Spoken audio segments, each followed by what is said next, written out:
दोस्तों, यदि आप पीएम मोदी को फॉलो करते हैं तो आपको जॉर्जिया मेलोनी के बारे में भी पता होगा। ये इटली की प्रधानमंत्री है और इनका काफी ज्यादा मीम वायरल हुआ है पीएम मोदी के साथ। लेकिन आज के समय में जॉर्जिया मेलोनी काफी बड़ी मुसीबत में है। दरअसल इटली के ऊपर काफी बड़ा कर्ज का जाल फैला हुआ है। इसकी संख्या इतना बड़ा है कि भारत का कुल जीडीपी इटली के कुल कर्जे के बराबर है। दरअसल इटली के ऊपर 3.42 ट्रिलियन का कर्ज है, जिसकी वजह से इटली की गवर्नमेंट जॉर्जिया मेलोनी को अपने कई सारे कोस्ट लाइन की सर्विसेज को बेचना पड़ेगा, जिसकी वजह से इन्हें काफी ज्यादा घाटा होने वाला है। दरअसल इटली को 2026 तक 21.6 अरब डॉलर वर्ल्ड बैंक को चुकाना है। लेकिन अभी के समय में इटली के पास इतना पैसा नहीं है कि वो इतनी कम समय में अपने सारे लोन क्लियर कर सके। और इसी बीच जॉर्जिया मेलोनी ने अपने रेलवे कंपनी फेरोवी डेलो स्टाटो के भी कई सारे हिस्सेदारी प्राइवेट कंपनी को बेचने का फैसला किया है। इसमें देखिए ऊर्जा सेक्टर ENI भी शामिल हो जाता है। पहले तो इटली की गवर्नमेंट ने ये फैसला किया था कि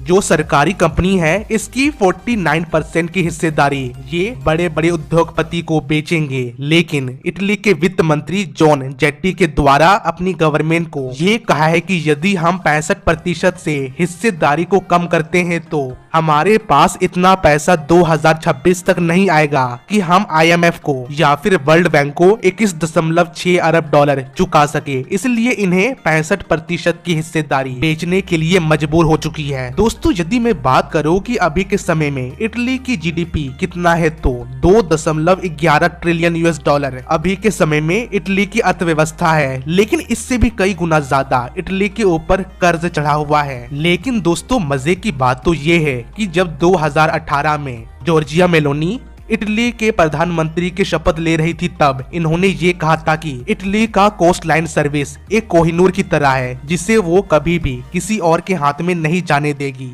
लेकिन अब मामला पूरी तरह से बदल चुका है। इन्हें ना कि अपनी कोस्ट लाइन की हिस्सेदारी करनी पड़ रही है, बल्कि इन्हें अपना मालिकाना हक भी खोना पड़ेगा। दोस्तों, इस बात को देख करके मुझे एक कहावत याद आ रहा है, जहां पर ये लिखा हुआ होता है कि नेता के वादे कब यादें बन जाते हैं पता ही नहीं चलता है।